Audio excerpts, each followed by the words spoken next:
Écoutez, bonjour et bienvenue à tous. On va voir ce conseil du 11 octobre 2023. Adoption du procès verbal de la séance du 13 septembre. Y a-t-il des remarques sur le procès verbal?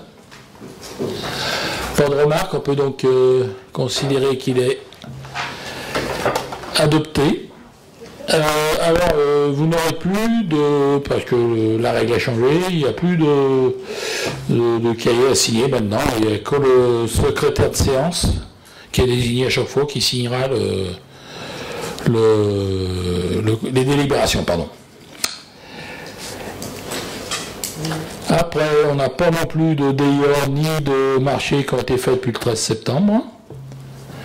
Et on va donc passer au point suivant avec la communication du rapport. Comment? Ah oui, j'ai pas désigné le secrétaire de séance ou la secrétaire de séance. Ça sera une secrétaire, sans barbe. Ça vous va? Enfin oui, de toute façon vous n'avez pas le choix. Bon, alors, je disais, communication du rapport d'activité de la CCL pour l'année 2021. Attention, c'est qu'il y a un petit peu de retard dans les tuyaux. Je me suis quand même fait un petit pense-bête pour vous sortir un peu les grands chiffres, mais très très vite. Ce rapport, de toute façon, sera à la disposition du public, et je pense même qu'on va le mettre sur le site internet, donc il sera sur le site internet pour tout le monde. Alors c'est quoi la CCL en 2021? C'était 42 000 habitants, 7600 hectares de zones agricoles, 18 zones d'activité, un territoire très attractif, une marque de territoire d'envol, 360 km de voiries communautaires.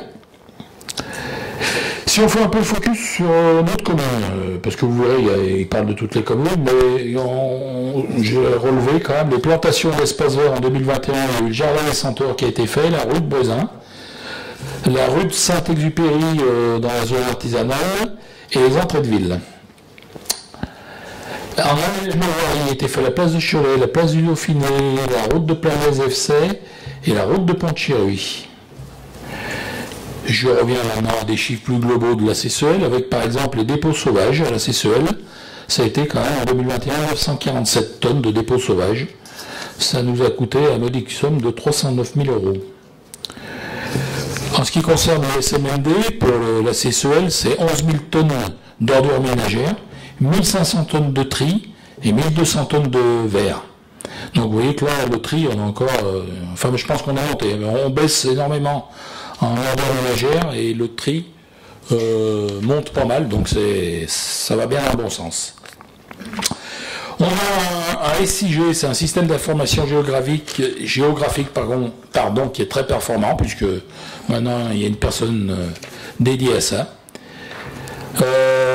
On a un territoire engagé aussi pour le développement durable, avec un PCAT qui est en cours de développement, maintien de l'activité agricole, développement des mobilités douces, lutte contre les espèces invasives, ça c'est tous les programmes qui ont été lancés en 2021, et lutte contre le frelon asiatique.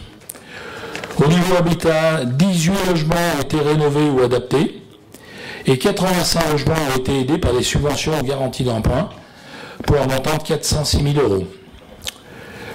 Il y a eu la lutte aussi contre la fracture numérique avec les 12 écoles de la communauté de communes, soit 115 classes qui ont été équipées de vidéoprojecteurs interactifs et ordinateurs portables. Et enfin, au niveau du budget, c'est un budget maîtrisé de 56 millions €, dont 70% des recettes proviennent de la fiscalité. Voilà les grands chiffres que... Après, si vous allez dans le détail, vous le direz, je pense que... De toute façon, on l'avait reçu au niveau de la convocation. Vous l'avez tous eu, non? Oui. Donc, s'il y a des questions, normalement c'est tout dedans, mais non, non, c'est pas tout dedans. Monsieur Desmois. Non, il est plutôt bien fait. Juste, du coup, on aura celui de 2022, ils vont rattraper le retard ou pas? J'en sais rien. Déjà, on s'est fait avoir parce que tous on pensait que c'était le 2022. Et puis quand on a regardé les chiffres, on a eu 2021. Donc. Mais bon, je pense qu'on va rattraper le retard. Peut-être que d'ici la fin de l'année ou début de l'année prochaine, on pourra avoir le 2000. Et puis fin de l'année prochaine, avoir le 2023.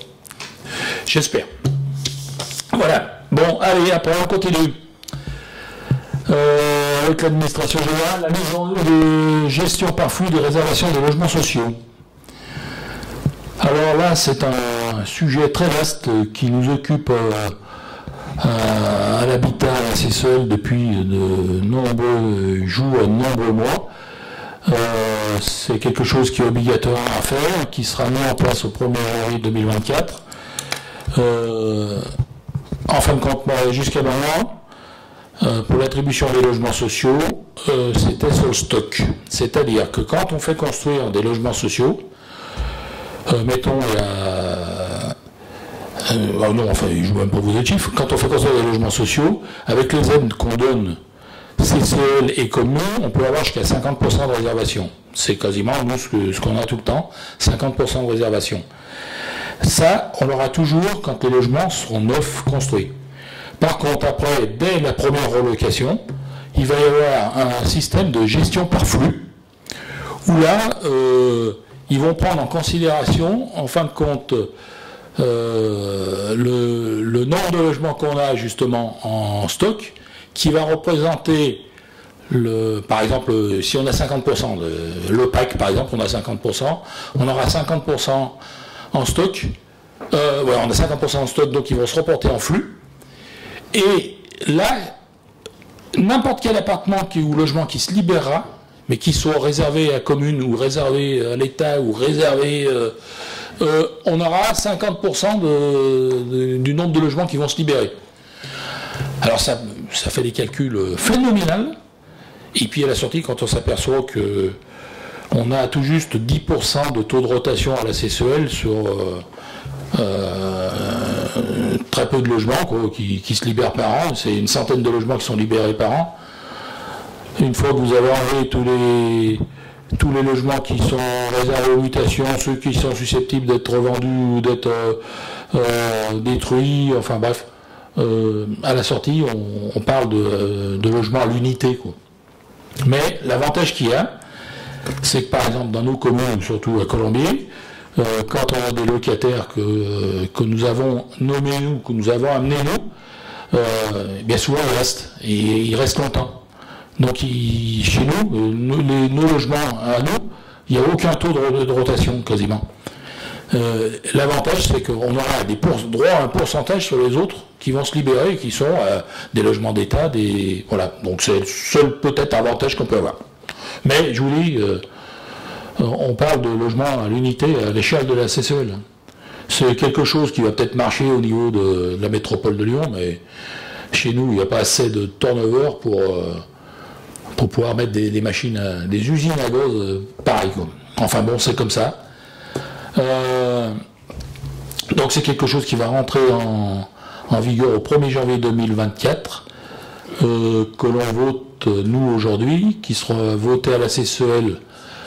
Non, on va voter le dernier coup, attends, je ne me rappelle plus. Non, c'est là, ce coup-là, c'est mardi prochain qu'on vote, oui.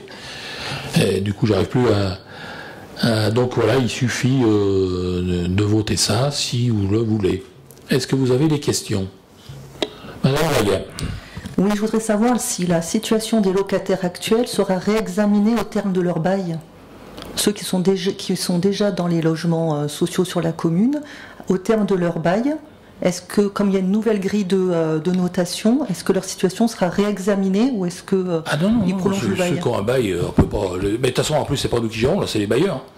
Mais les bailleurs ne vont pas revenir dessus, ceux qui sont... De toute façon, même ceux qui ne correspondent plus aux critères, ils n'arrivent pas à les... Ils n'arrivent pas à les faire partir. Donc, il y a autant des gens qui sont en suroccupation. Là, c'est normal que des gens qui ont eu un T3 puis qui ont eu 2-3 gosses. Là, il faut qu'on leur trouve des logements plus grands. Mais par contre, il y en a qui avaient des T4, T5, qui avaient des enfants. Les enfants sont partis, mais ils gardent le T4, T5. Quoi. C'est ça. C'est là qu'on voudra arriver à agir. Mais c'est très compliqué pour les bailleurs sociaux à dire aux gens, non, il n'y a qu'au niveau financier, on peut arriver à leur mettre une surcote au niveau au niveau des un surloyer du moins, au niveau des loyers, mais ça va pas chercher bien là non plus. Donc, mais par contre, les gens qui sont en place, ils seront en place, hein, et personne ne sera remis en question. D'autres questions? Monsieur Guiret. Les attributions, mais comment ça se passe? Ça se passe dans quelle commission, les attributions? Est-ce qu'il y a des élus présents? Oui, il y a un représentant de la commune systématiquement. Il n'y en a qu'un seul. Non, mais ça, c'est pas nous qui faisons les attributions, c'est les bailleurs sociaux, et la commune y va pour présenter les dossiers que Carole nous prépare au CCAS et qu'elle envoie avant. C'est peut-être Catherine d'ailleurs. D'accord. Donc c'est toi qui proposes les dossiers des gens de la commune. D'accord. Et puis, deuxième question. Alors, tu nous parles de 50%. Bon, on te croit sur parole. Donc la question que je voulais poser, c'est est-ce qu'il y a un état des lieux qui est fait, par exemple en fin d'année, pour constater effectivement que sur le nombre de logements à attribuer, 50% ont été affectés à des gens de la commune? C'est pas des gens de la commune, c'est des gens qui ont déposé un dossier dans la commune. Oui. C'est pas tout à fait la même chose. Donc ils peuvent être de la commune ou de la CCE. D'accord. Et ça fait partie justement des nouveaux critères qu'on a réussi à faire passer au point de l'État, c'est que les gens des communes et de la CCE sont prioritaires par rapport à d'autres. D'accord. Enfin, c'est pas qu'ils sont prioritaires, c'est que dans la grille de cotation, ils ont plus de points, donc ça leur fait sauter un peu des... Donc est-ce qu'il y a un état des lieux qui est fait? Non, il ne peut pas y avoir d'état des lieux. C'est ma question. Non, mais on ne peut pas divulguer en disant c'est le machin c'est pas le droit de le faire, ça, moi.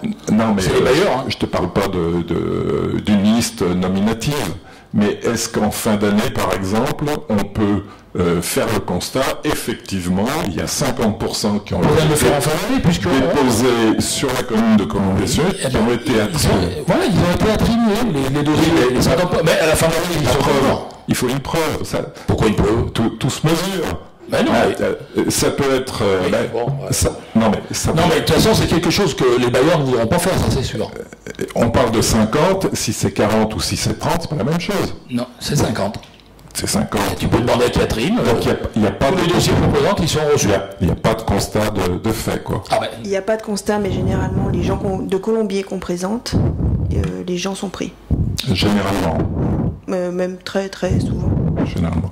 À dossier égal. C'est même souvent qu'on récupère des dossiers d'ailleurs. Enfin pas. Non, quand on met des dossiers de chez nous, on nous demande de fournir des dossiers pour des logements qui nous sont où on n'est pas réservataire. Par exemple, les bailleurs sociaux disent on a un logement autant qu'on le demande à vous.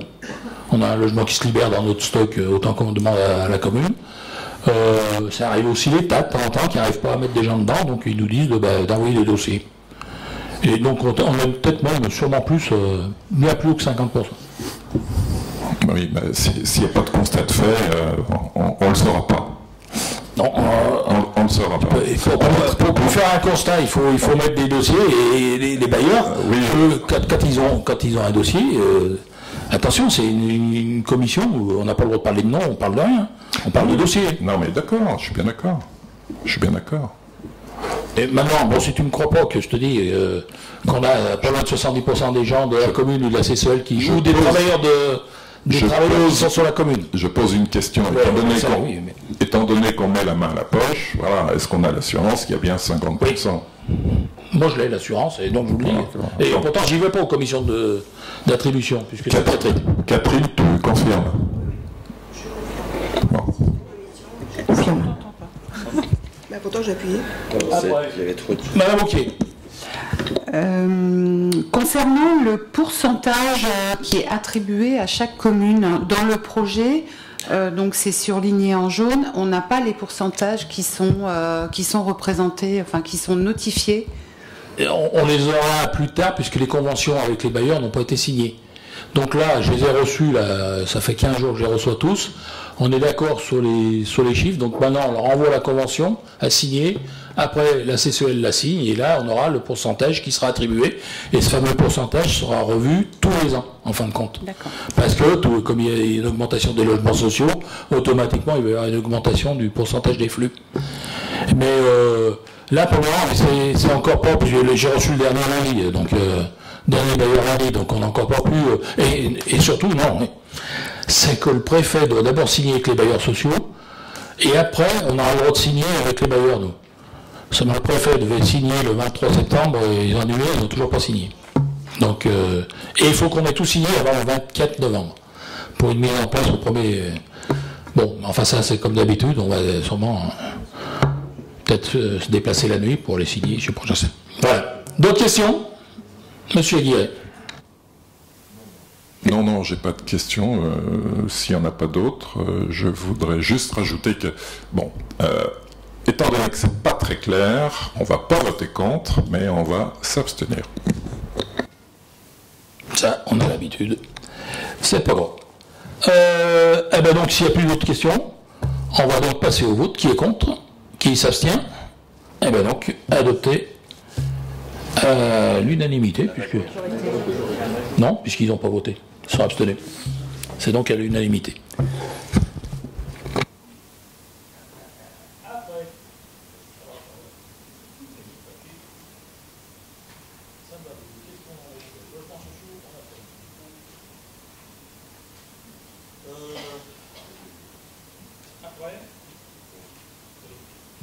Micro.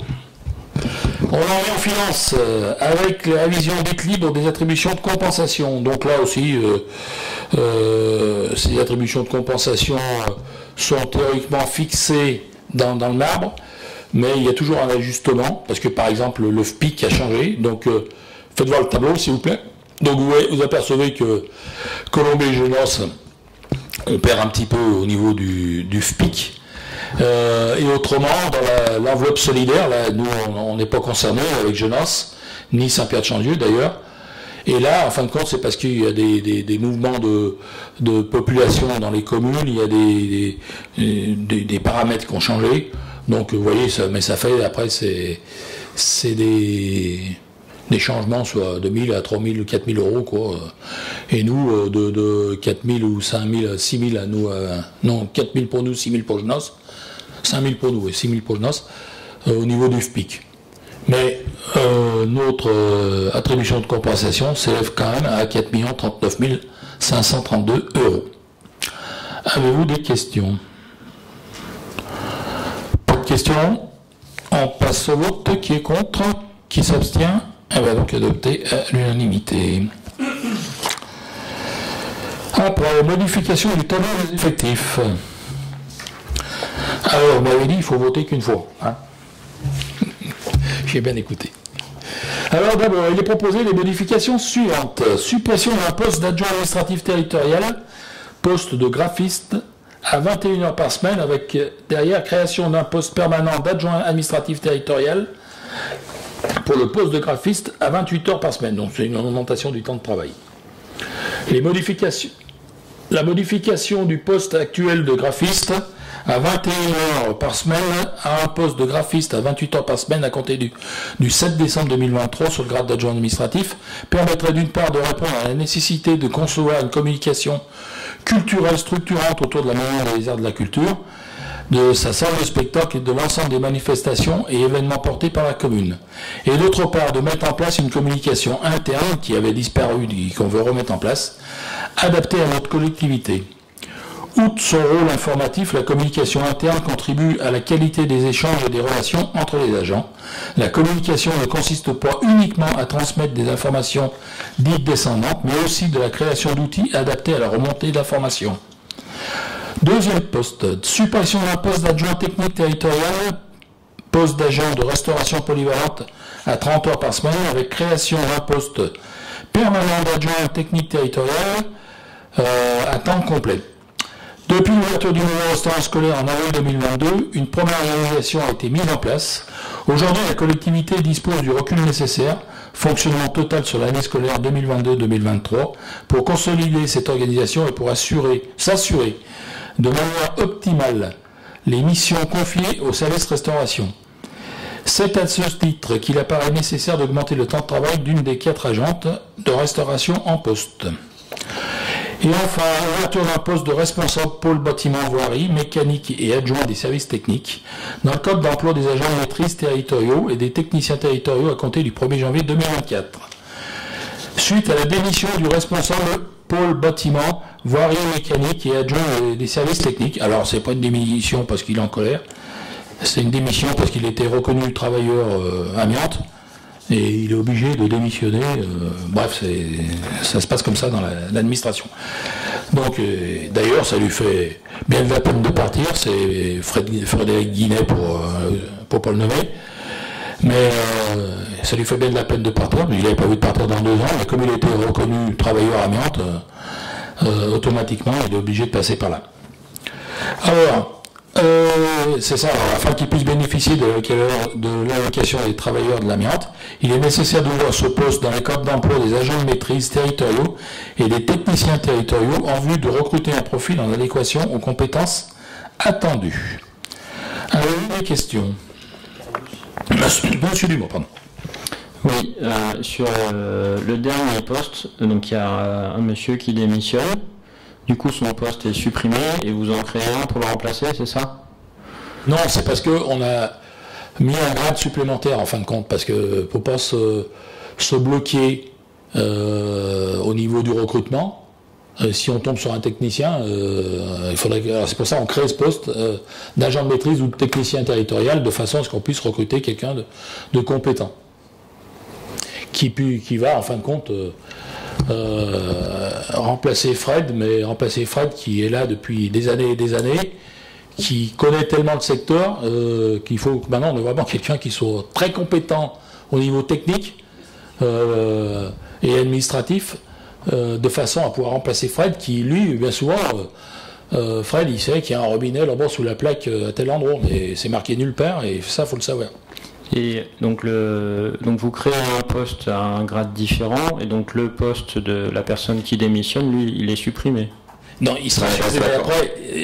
On garde le poste d'agent de maîtrise, et on crée un poste de technicien, de façon à ce qu'au niveau du recrutement, on ait un plus large panel de gens qui puissent répondre. Si c'est un agent de maîtrise, eh ben, le poste de technicien, on l'enlèvera. Si c'est un technicien, on enlèvera le poste d'agent de maîtrise. Voilà, c'est ça. D'autres questions? Madame Roquier. Est-ce qu'il sera possible d'avoir un organigramme mis à jour? Nouvel organigramme, voilà. On est un peu... Oui, normalement, il est mis à jour régulièrement, mais enfin, oui, c'est vrai qu'avec tous les changements... Ça fait un petit moment qu'on l'a pas eu. Merci. D'accord. Pas de problème, c'est noté. Pas d'autres questions à ce sujet? On va donc passer au vote. Qui est contre? Qui s'abstient? Eh bien donc adopté à l'unanimité. Création des emplois saisonniers ALSH pour l'année scolaire 2023-2024. Le service EJE fait appel à des saisonniers pour chaque vacances scolaires afin de garantir le taux d'encadrement nécessaire pour l'accueil des enfants. Il est donc proposé la création de 7 emplois saisonniers pour l'année scolaire 2023-2024 sur le grade d'adjoint d'animation territoriale à temps complet. Y a-t-il des questions? Pas de questions, on passe au vote. Qui est contre? Qui s'abstient? On va donc adopter à l'unanimité. Urbanisme foncier, développement durable, approbation de la nouvelle convention de mutualisation de l'animation des captages prioritaires. C'est toi ça? C'est, ouais, voilà.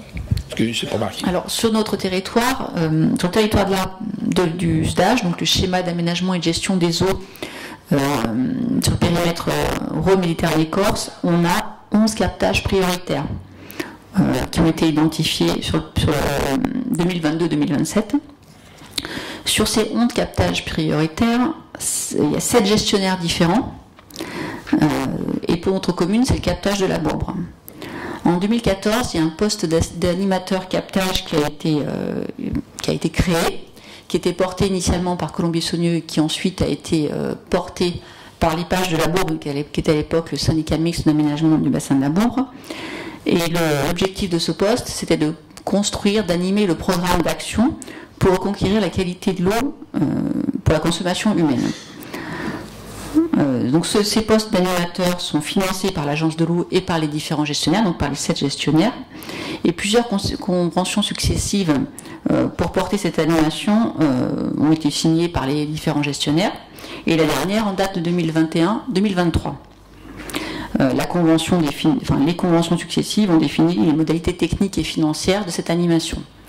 Là, on arrive à la fin de la convention 2021-2023 et il nous faut passer à la convention 2024-2030.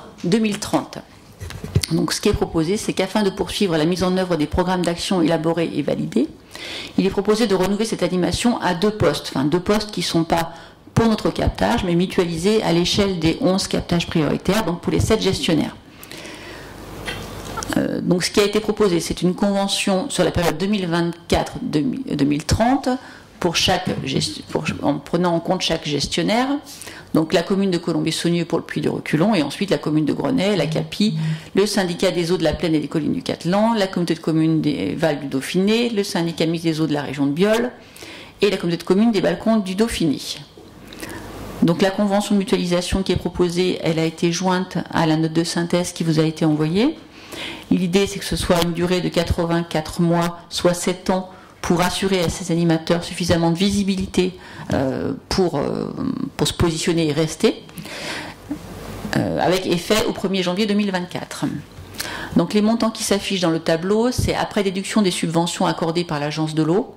Donc les gestionnaires participeront financièrement à la prise en charge des coûts de fonctionnement et d'investissement sur la base de la répartition suivante. Alors je vous passerai l'ensemble des détails, mais pour ce qui nous concerne, donc on est sur un captage, on est sur une base de 108 jours de travail. Alors ça s'explique aussi et surtout parce qu'on a l'aire d'alimentation de captage la plus grande du périmètre.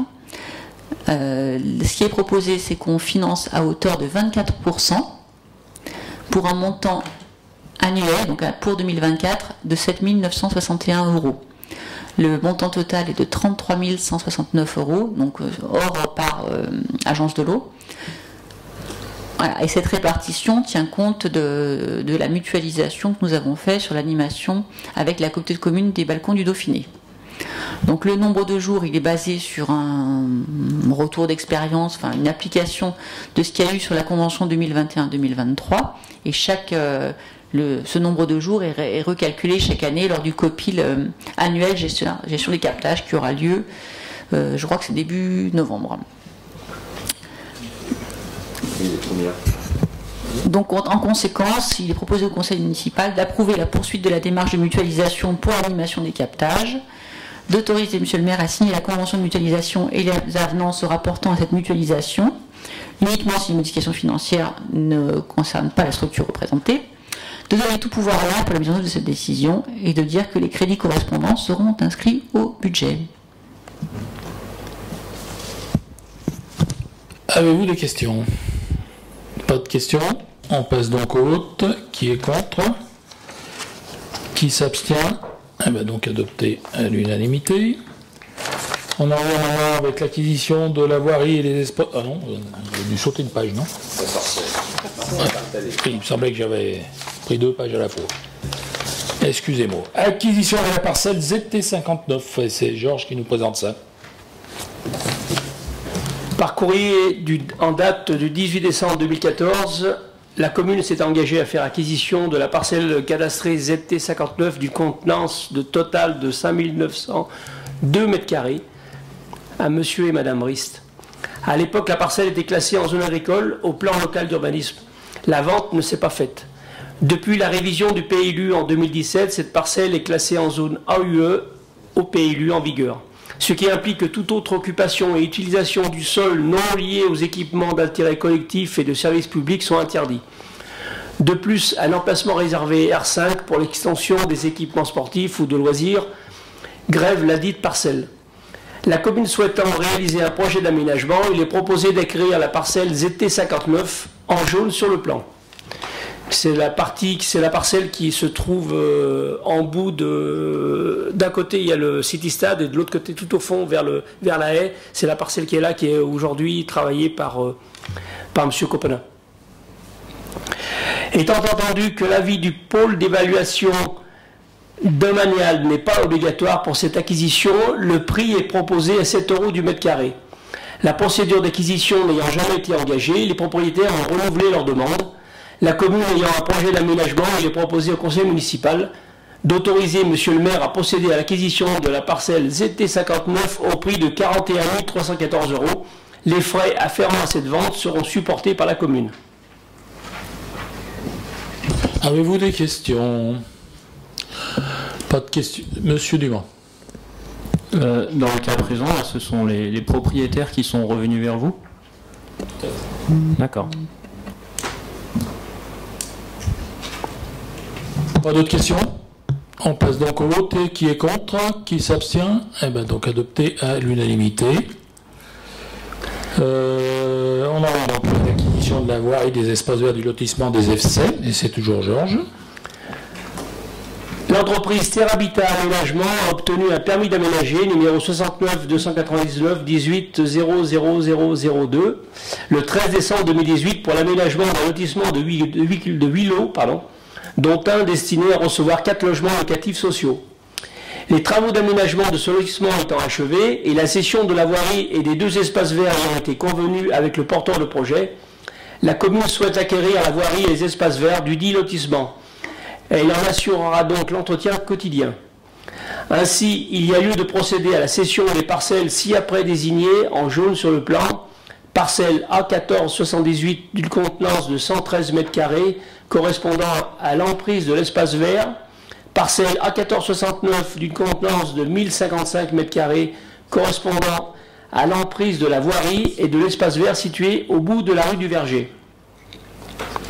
L'entreprise Terrabita L'entreprise Terrabita Aménagement s'est engagée à céder à titre gratuit ces parcelles. La totalité des frais inhérents à cette cession seront supportés par la commune. Avez-vous des questions? Pas de questions. On passe au vote. Qui est contre? Qui s'abstient? Donc adopté à l'unanimité. Et on en vient à l'acquisition de la voirie et des espaces verts du lotissement des Rivoisières. Les Rivoisières, pardon. Et c'est toujours Georges.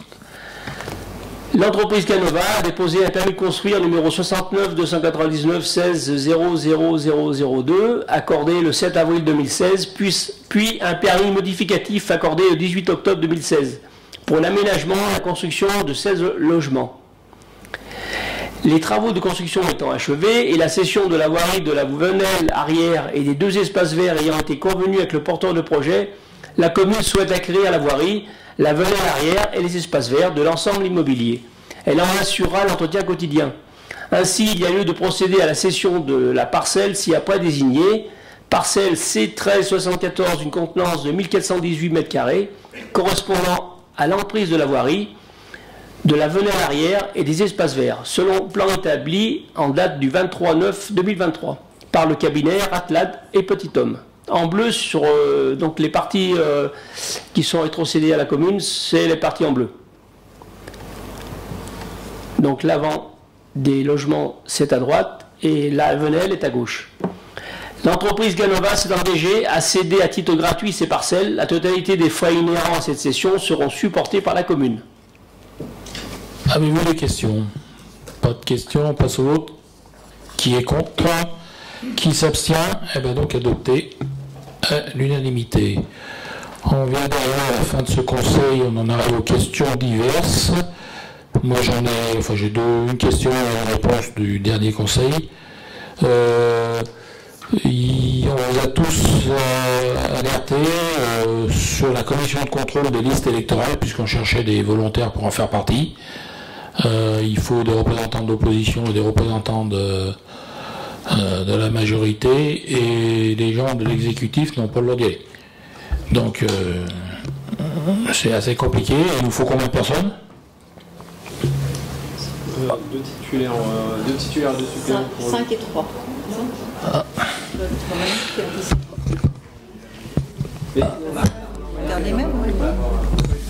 Vous avez répondu? Non, mais c'est ça. Moi j'ai répondu, favorablement. Ah bon, c'est bon là. Ah voilà, oui, pas tout le monde. C'est bon pour moi. C'est tout bon? Pour nous c'est fait, non, de toute façon. Oui, bon, d'accord. Bon, c'est bon. Allez. J'ai dit, il n'y a pas de problème, je reconduis.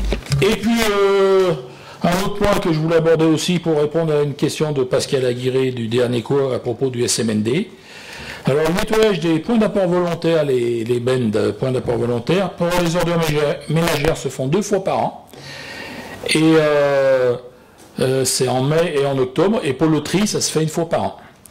Et pour ce qui concerne les désodorisants, en fin de compte, il faut qu'on fasse la demande, nous, il faut qu'on avertisse les services techniques que quand il y a des odeurs, en fin de compte, ils viennent mettre un gros stick à l'intérieur qui sert de désodorisant et ça marche super bien.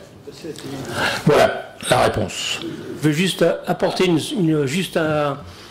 une précision, enfin une précision. Hier, j'avais une réunion de chantier sur la route de Lyon. Et on est passé à côté du nouveau lotissement Ganova, là, qui se retrouve sur la route de Lyon. Et c'était mardi matin, et je crois que le passage, c'était le mercredi. Et il y avait 12 sacs qui étaient au pied des bornes. Au pied des bornes. Donc j'ai ouvert, mais c'était tous des sacs d'ordures ménagères. Donc j'ai ouvert la borne et non, c'était plein. Enfin, on voyait des sacs. Après, je ne sais pas dessous ce qu'il y avait, mais il y avait des sacs. On voyait des sacs. Par contre, je vais demander au CMND qu'on fasse une réunion avec ces personnes, avec le lotissement, là, parce que des sacs avaient été ouverts par des chiens ou des chats, enfin des choses, et dedans, le tri n'était pas fait. C'est-à-dire qu'il y avait 50% des sacs, c'était des boîtes de conserve, des bouteilles en plastique, etc. Donc il faut vraiment qu'on fasse un rappel que il y a deux containers, 2 bacs, il y en a un pour le tri et un pour les ordures ménagères. Les gens mettent tout dans les poubelles, dans les sacs en plastique, et ils les mettent dans les ordures ménagères parce que pour eux c'est plus simple. Quand ils sortent de chez eux, de leur voiture, ils sortent un sac, ils le mettent dans les ordures ménagères. Mais je vous promets qu'hier, les sacs étaient ouverts. Il y avait 50% du sac qui était avec des bouteilles en plastique, des conserves ou des pots de yaourt. Donc je vais demander au SMND de faire une formation à l'ensemble du personnel, là, des personnes de ce lotissement. Et surtout que pour le tri, il ne faut surtout pas mettre de sac. En fin de compte, le tri, il faut mettre en vrac. Parce que ça est béné directement dans des usines de tri. Et ça part, c'est automatique, quoi. Donc s'il faut voir les sacs, ils refusent la benne en fin de compte. Voilà, donc on voit qu'il y a encore pas mal de progrès à faire à tous les niveaux, ce qui concerne les déchets. Mais on avance, hein, je vous dis, les chiffres sont quand même encourageants quand on regarde au SMND. Mais et après, on n'est pas les plus à plaindre. Hein, il y a des endroits où c'est 10 fois pire. Et je vous répète, à Villefontaine, enfin, pas de commune, quand mes collègues, les élus de Villefontaine ou de Bourgoin me parlent comment ça se passe chez eux, ouais, bon, on est bien content d'être à Colombie. Ils sont passés à TF1 et CMD hier soir. Oui. Est-ce qu'il y a d'autres questions? Alors, oui, voilà, moi j'ai fini. Vas-y. Je voulais juste rappeler la marche rose le 21 octobre.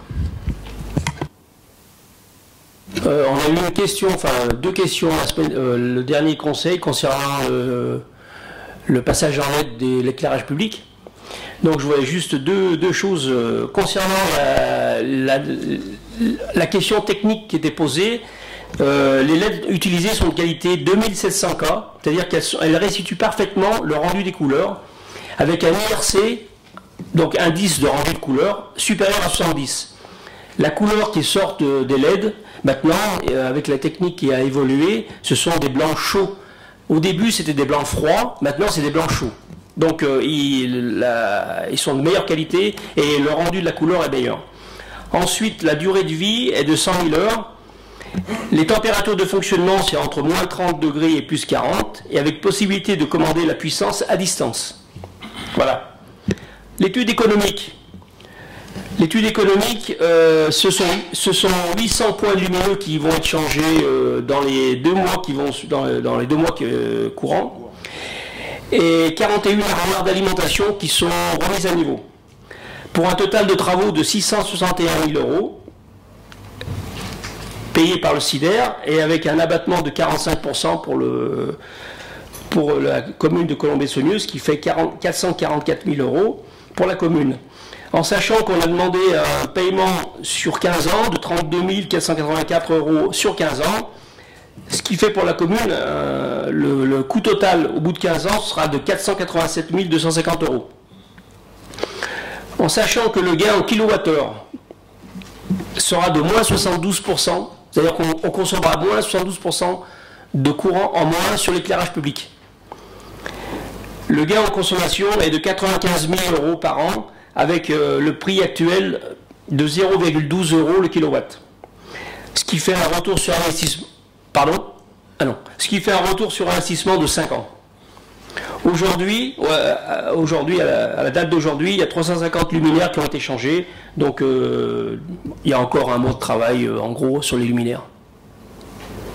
Voilà. D'autres infos ? Monsieur Guiré. Concernant les LED, on l'a su après, mais tu nous le diras la prochaine fois.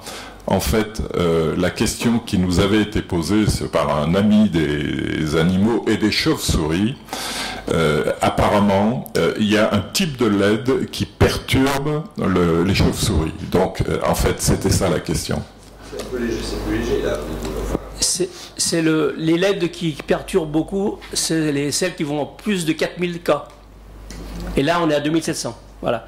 Et ensuite, maintenant, ce qui est obligatoire, par contre, c'est obligatoire c'est la législation qui le donne. On n'a plus le droit d'avoir de l'éclairage sur le ciel. On est obligé d'avoir un éclairage qui est rabattu sur le sol. Voilà. Donc maintenant, il n'y a plus d'éclairage comme il y avait ici, sur autour de la mairie, qui éclairait le sol, qui éclairait l'air. Ouais.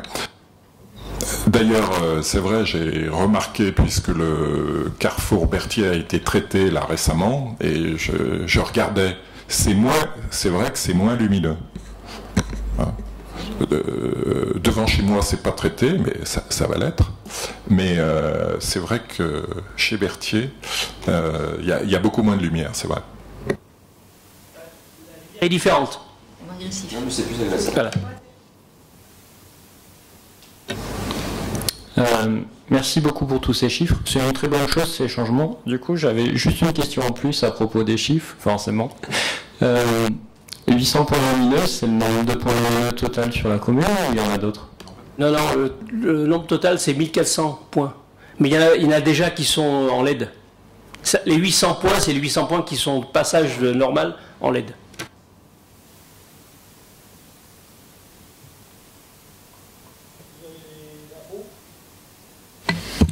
Le vendredi 20, il y a la soirée blues à la MAC. Le 21, il y a la soirée choucroute des pompiers. Il y a des pièces de théâtre aussi à venir. Il y a la marche rose le 21. Qu'est-ce qu'il y a d'autre aussi qui vient? Il y a l'accueil des nouveaux habitants ce samedi matin. La volonté le 27 octobre et la course nature des 3 étangs le 29 octobre. Il y a la matinée champêtre de foot dimanche matin sur la place de Chemin d'Honneur. Et le 5e Tour de Coupe de France samedi à 18h30 à Colombier. Voilà. Je vous invite de venir au 5e Tour de la Coupe de France. C'est important, c'est la première fois qu'on est là. Non, on est déjà allé au 5e tour. Spi? Ah oui, excusez-moi, je croyais que c'était la première.